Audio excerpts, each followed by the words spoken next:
Hello everyone. Now we start the next topic of the economic importance of bacteria and fungi, and the topic that is the fungi. So what are fungi? They are unicellular eukaryote. Now in fungi, first we will discuss the molds. You hear the commonest mold, that is Rhizopus. We have seen this mold in different eating things like on bread, on food, fruits, and in other things like in shoes. So these are present almost everywhere. What is the structure of the mold?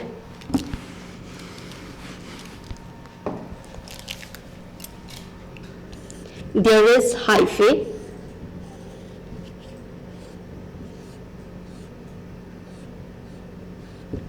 with this there is mycelium,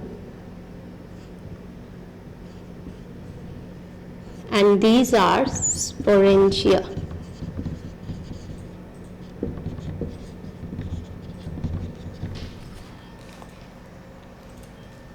So what is the structure of molds? There is hyphae and mycelium. What is mycelium? That is an entangled mass. You have seen in common, like in bread.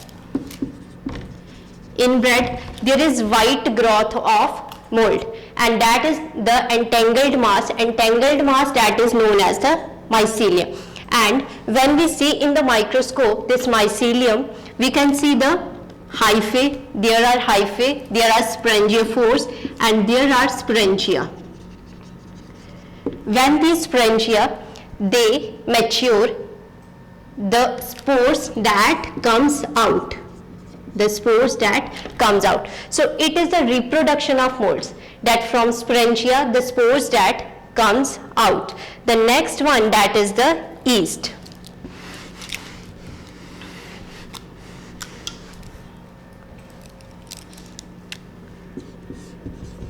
So yeast, there are different species of yeast, they are present, and known as genus, that is Saccharomyces.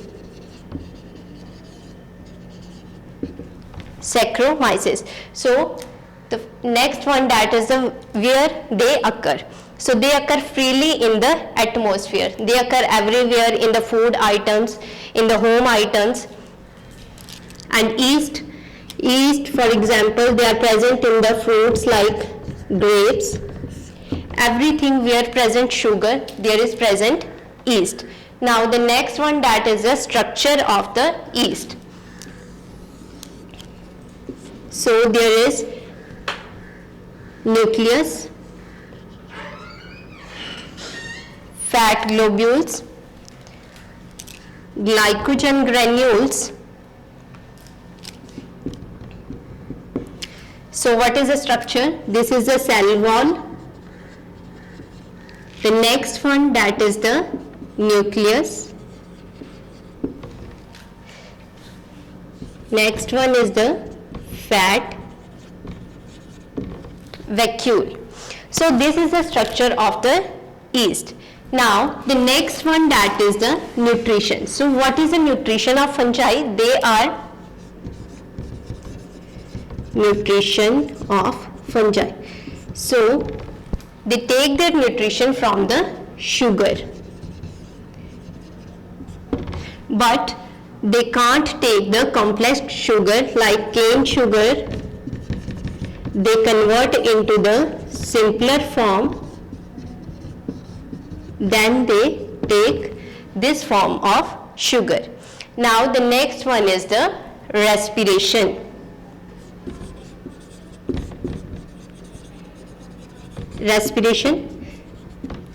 Respiration means aerobic or anaerobic.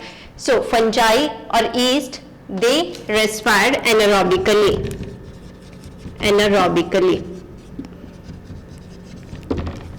Anaerobically, they ferment sugar and the product of their respiration, that is ethanol or alcohol, ethanol, carbon dioxide plus energy, that is ATP. So it is the respiration. Now the next one, that is the economic importance of yeast. So there we can see that there are different things where we use the yeast, like in homemade things, in our kitchens. Now the first one, that is the useful fungi. Useful fungi.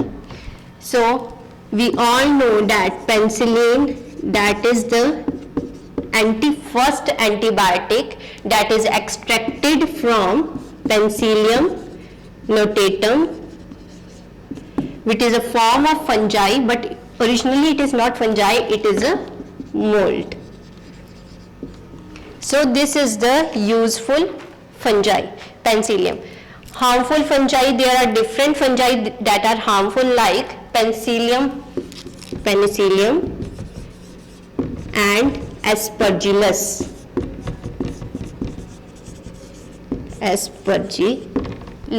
So these two types, these are harmful. Now the next one, that is the useful role of fungi.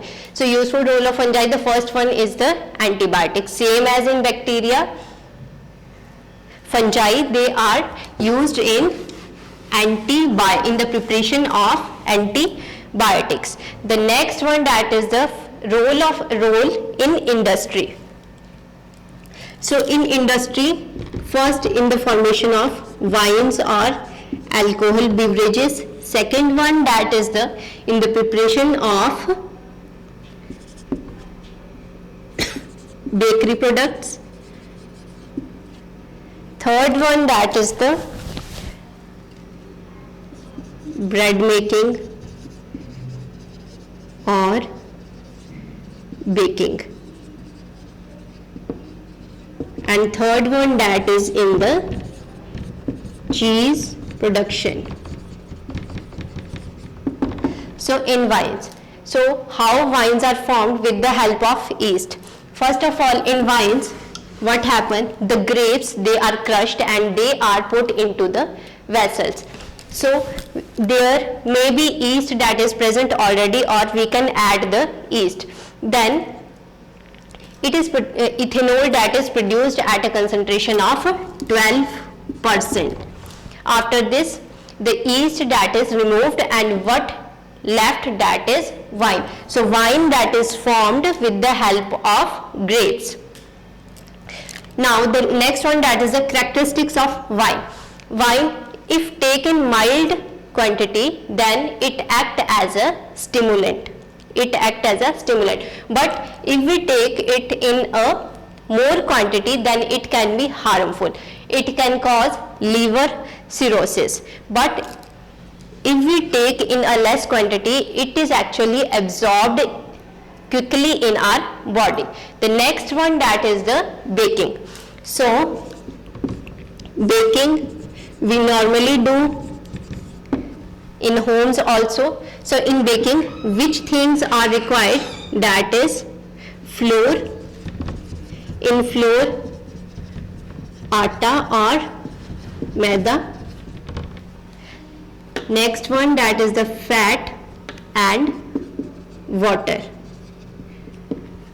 For making dough, what we require? These three things. And in these things, that starch of flour, that is converted into sugar. And after that, that is yeast that is added, and yeast that ferment this sugar. And with the fermentation, what happens? The carbon dioxide that produced and leavening occurs. Leavening means it raises the volume of this flour, such as atta or maida. So this is the process of baking. The next one, that is the cheese.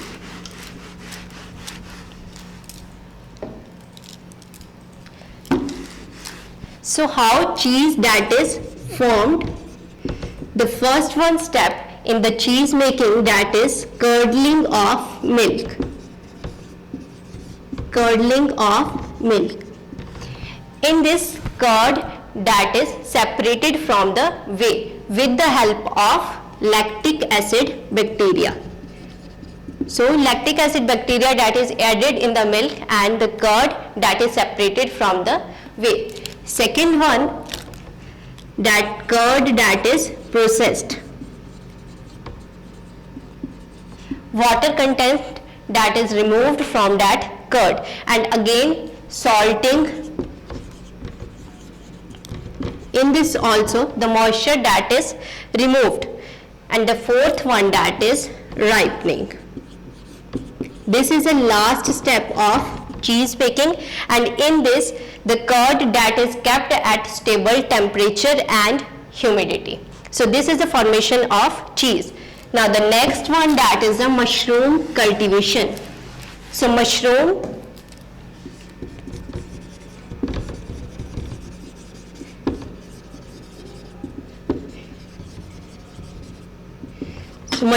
this comes under the fungi. This is also a form of fungi, but all mushrooms that are not edible. There are 1, 2 or 3 species that are edible, and others they are harmful for us. There are 3 species of mushroom which are edible in India.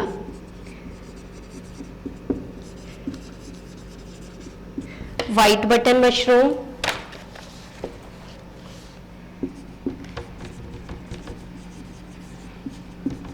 paddy straw mushroom, and third is oyster mushroom, and their specific scientific names are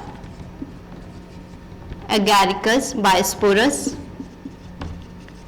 Wolverilla,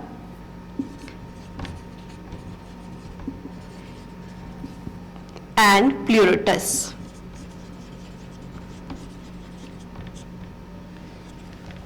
So these are 3 species which are edible in India, and they are widely cultivated.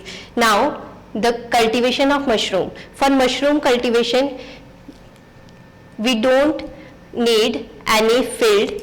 We can grow these mushrooms at our homes. Now there are 5 steps of mushroom cultivation. The first one, that is spawning.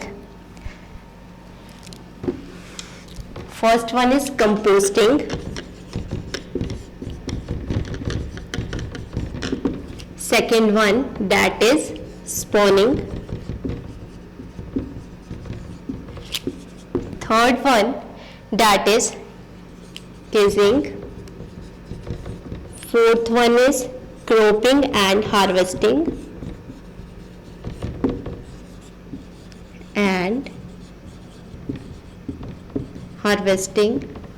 And fourth one, that is the fifth one, that is the preservation.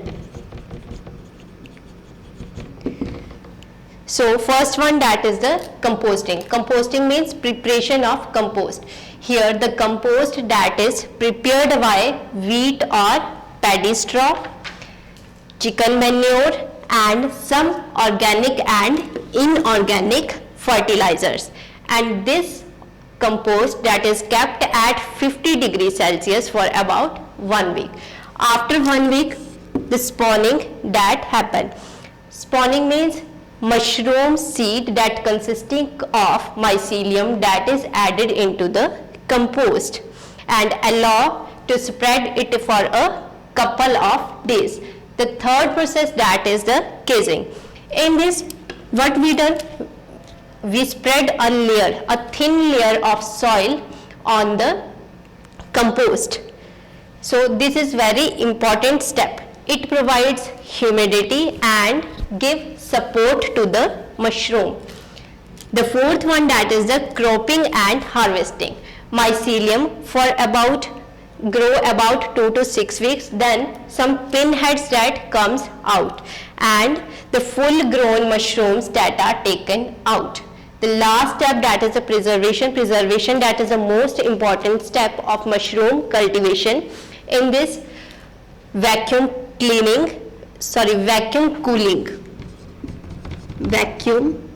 cooling that happens, or gamma radiation, give gamma radiation to mushroom,